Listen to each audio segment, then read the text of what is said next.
আসসালামু আলাইকুম। আজকে আমি আপনাদের পারফেক্টভাবে ইলিশ মাছের ভুনা করে দেখাবো। খুব সামান্য মশলাতেই খুব মজার করে এই রেসিপিটি করে ফেলা যায়।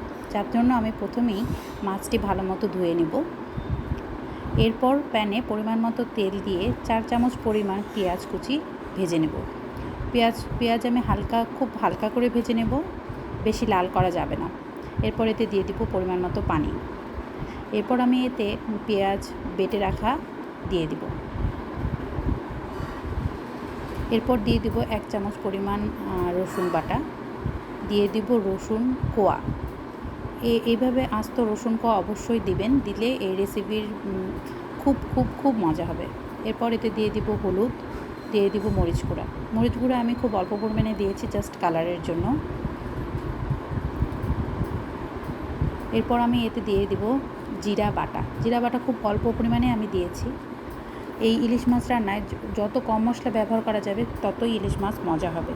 দিয়ে দিব লবণ, এরপর দিয়ে দিব পানি। আমি এবার মশলাগুলো খুব ভালো মতো কষিয়ে নেব। এদিকে আমি কাঁচামরিচ ফেড়ে নিচ্ছি, দিয়ে দেবো কাঁচামরিচগুলো।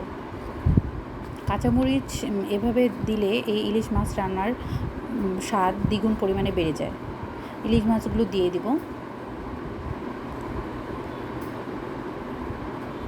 এবার দিয়ে দিব পানি দিয়ে ভালো মতো আমি মাছগুলো সিদ্ধ করে নেব। এই তো পানি আমি আস্তে আস্তে কমিয়ে নেব। যখন তেল বের হয়ে যাবে তখন আমার মাছ রান্না হয়ে যাবে। আপনারা অবশ্যই এভাবে মাছ রান্না করে খাবেন। অবশ্যই আমাকে জানাবেন আপনাদের কেমন লেগেছে। আমার খুবই মজা লাগে, খুব বেশি মজা লাগে। আপনারা অবশ্যই ট্রাই করবেন। ধন্যবাদ সবাইকে।